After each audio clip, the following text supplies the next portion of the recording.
Hey everybody, welcome back to the program. Here in the vinyl pad, I have a very special guest, musician Richard Houghten. Thank you so much for being here. Thanks for having me, Eric.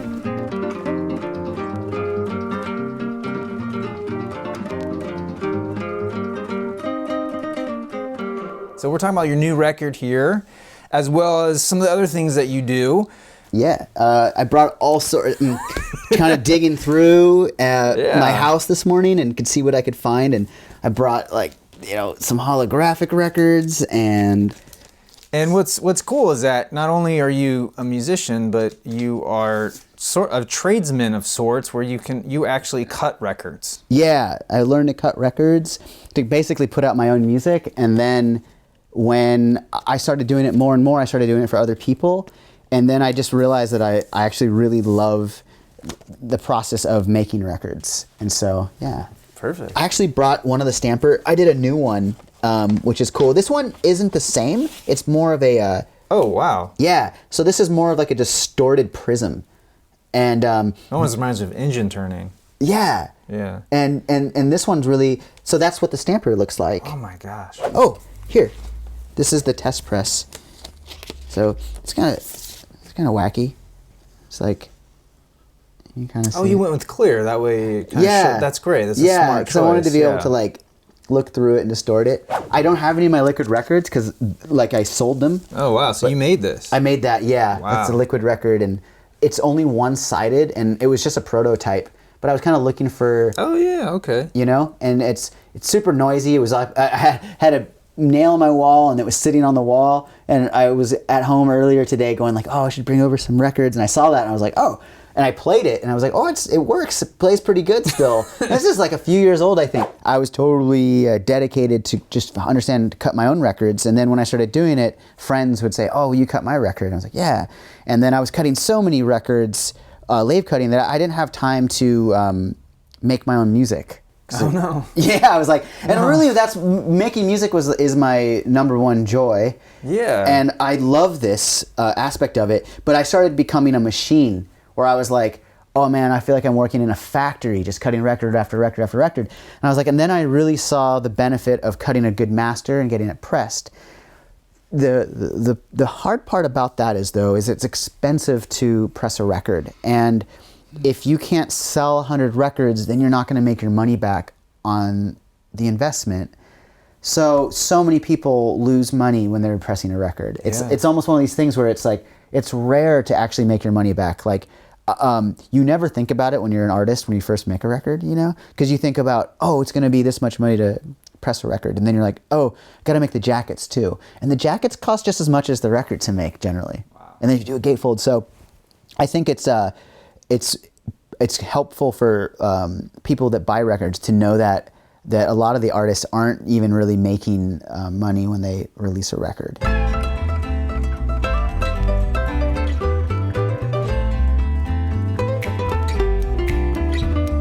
So Music for Drifters. Yeah. That's your latest record under your own name. Yeah. And I wonder if you could tell me a little bit about what genre you would call yourself, because I have a really hard time pinpointing what you do. Yeah. Because it's, I would say as a general term, instrumental. Yeah. Yeah, totally. But even that is not true, because there's sometimes, I think it's on this track, there is a little bit of vocalization, maybe not English words or language, but there's some voices, human voice.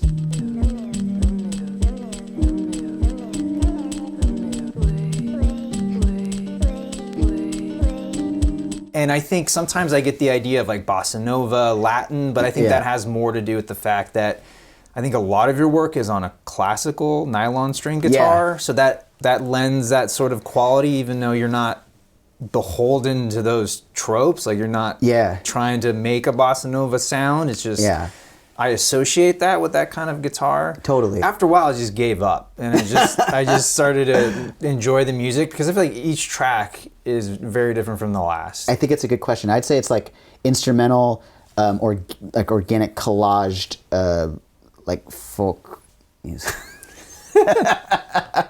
I don't know, but it definitely fits into. I started noticing it lends itself a little bit more to leaning towards electronic music. But it's made entirely with organic sounds. Like DJ Shadow is a huge influence to me. Yeah.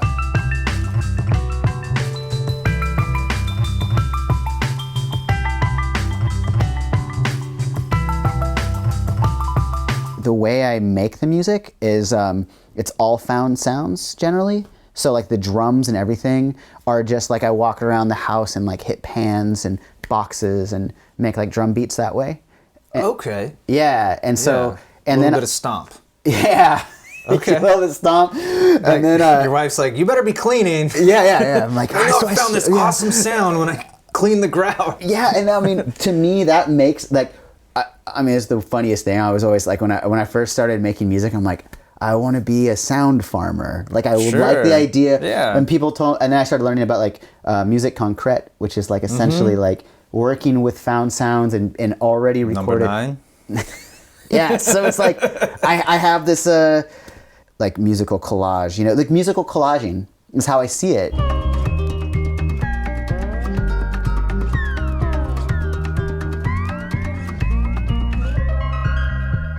So what I started doing is just like weaving sounds that I found in the real world and then recording guitar over it. And how I work is I usually don't have anything in mind. I don't like to have like a focus, and I make a ton of music. So a lot of my like maybe I'll make like 40 tracks, and then I go, okay, how are any of these things connected? And then like with this album, actually this is the first time this album I sent it to other people and go like, hey, would you tell me if you have a liking to any, like maybe 10 of these songs out of like 30, I think it was. It helped me because when I make music, I don't really have that like focus in mind, like this is gonna be like electronic or anything like that. But what I do know is that I really like a certain styles of music, like they resonate with me. Yeah. And I really like a lot of world music, and I love this guy named Tiamane Diabate. He's an African harp player. Just something about that music really resonates with me, and I also really like bonobo. You know, I love like there's certain, I listen to that stuff a lot, and then I really like Paco de Lucia. So I have like super random interest, and I think it sits in me, and then it all gets mixed together, and then some part of my individual spirit comes through it.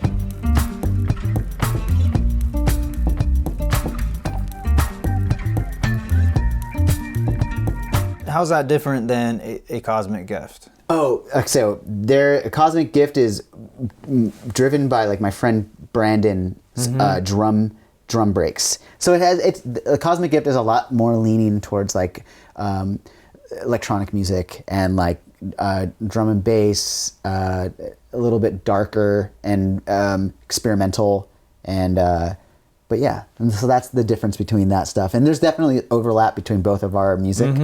But I think it does its own thing, and we definitely just have a space theme where we just imagine traveling through space the whole time. Like every album, we want it to be kind of a voyage, and that's what's fun. We love thinking about like the album being its own like a Purple Planet or Combo Tuxedo was this idea that actually we were sinking into the sea. Oh, that's neat. Yeah. There's another one where we have like so many tracks that we don't have to do with. And I was telling Brandon recently, like, we should just put these tracks up because people probably want to hear it. And they're just sitting there. They're just sitting there, you know? And sometimes it's nice to have a year or two go by to see how things age. You know, sometimes I'm like, oh, I'm glad we didn't put that track out.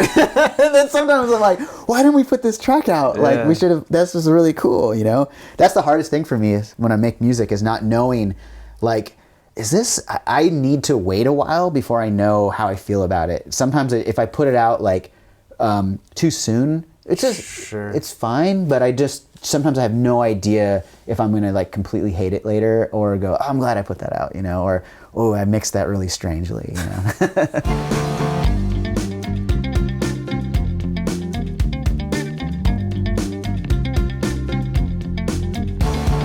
The strings on here, is that your wife? Yeah. Playing? Oh, that's cool. Is that cello or? Yeah, it's cello. And Nicole's, she's like an amazing celloist. And she grew up playing cello as like a little girl, and went to SF State, like full ride for cello, but decided that she likes plants equally as much as cello, and so now she has like a plant nursery. Oh, wow. And she pulls out the cello every once in a while, and I'm not the best like sight reader, but she can read music like amazing. And so the hardest part for me is when I write music is to go, okay, how can I write this down so Nicole can play it? So, but I'm really lucky to be able to like work with my wife to make music, you know? Yeah, that's neat.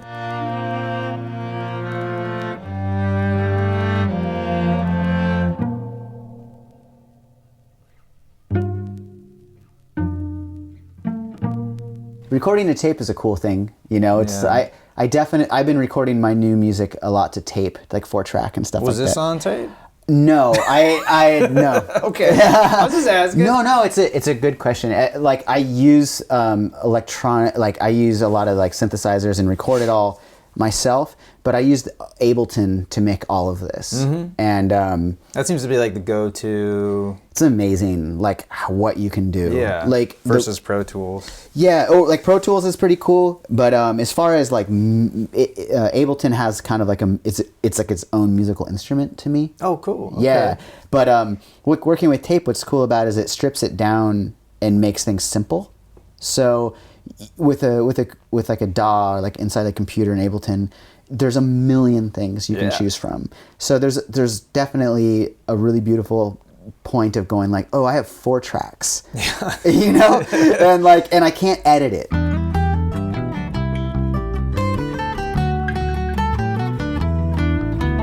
Do you ever perform live?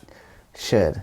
You should. Okay. I used to. Yeah. I used to do it all the time, and all the time I'm like, how am I gonna perform live? Because I make all this stuff with like so many different tracks, and I was like, should I like play bass over top of like playing the record? Because I could cut my own records and take out elements and then take out the guitar and then play the guitar over it. I've been kind of thinking about how I should do it because people have been asking me to play, and I'm like, all right, I got to do it. But there's a bit of a stage fright thing there. I'm like, sometimes I like just making new songs. Yeah. You know, so, but I'm going to do it.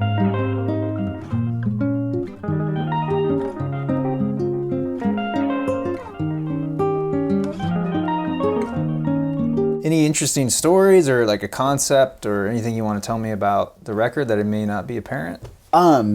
That is like 6 years of music. Oh, wow. Yeah. So there was always songs that I really liked. Like there was a song on there called Sample Hat. And that is literally I made a hat with microphones coming off of it.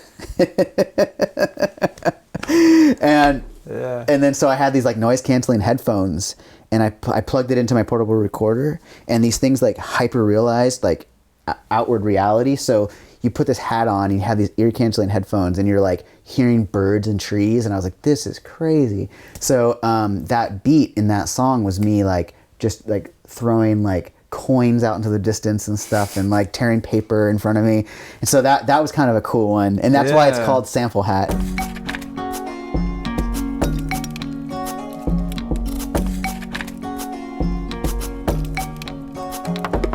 Amigos. It was like one of these songs that I liked, but I was like a little embarrassed about it. I was like, really? Yeah, I was like, I don't know about that track. It's a little bit over the top. Or I don't know why. I have no idea why I felt this way. And I was like, I don't think it, because I wanted the record to not have intergroove distortion and keep it nice and short and sweet. And so I was like, we can take Amigos off the vinyl version.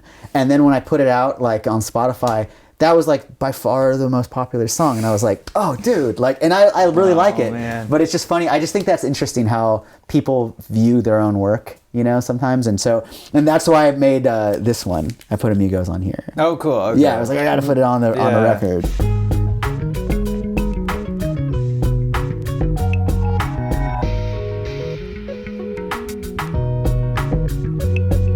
My friend James helped me lay out the artwork. Yeah. The inside is a collage that I made. It's all freaky. Yeah. Oh, this is silk screened. I silk screen these myself. Okay, I was gonna say it's got a texture to it. Yeah, man. This one's actually just black and yellow, but I did a 4-color process where it has like full color. Wow. And I started getting like exhausted. Like, I was like, I'm gonna learn how to silk screen, you know? And then it wasn't cheap. And then by the end I was like, dude, Oh my God, this is one of those records where like I didn't even do the math, but I think my friend was like asking me for help with pressing a record, and I gave him all the stuff that I did. He's like, "You didn't make any money on that record. You sold all of them and lost money." And I was like, "Yeah, I know." And I spent like weeks of my life like learning, but it's fun to do that, you know. And now when I look at that record, I'm like, yeah, it's cool. This one has a locked groove in the I forget it was on which side it was, but it's crickets. Oh wow! And so there's a little cricket song going like cricket, cricket, cricket, and it's like pretty seamless. One of my friends was playing this one and said that like it just kept on playing and he didn't know, and he was like, dude. It was just one of my close friends, and he said, "Man, Richard makes some fucking boring ass cricket music." And I was like, and he's like, "Oh, it's a locked groove." And I was like, "Well, that's good." It was like a really quiet locked groove, you know. There's no pop. Man, I've loved being in your the layer. Yeah, well, thank you for coming by. Yeah, appreciate thank you. it. Yeah, and showing all your records and For sure. your specialty cuts. Like, it's been such an education as well. Cool. I hope I made some bit of sense. Oh, absolutely. Cool. Totally. Yeah. Thank you. Thank you, so Eric. much. And thank you guys for watching. I'm your vinyl geek, and I'll catch you on the flip side.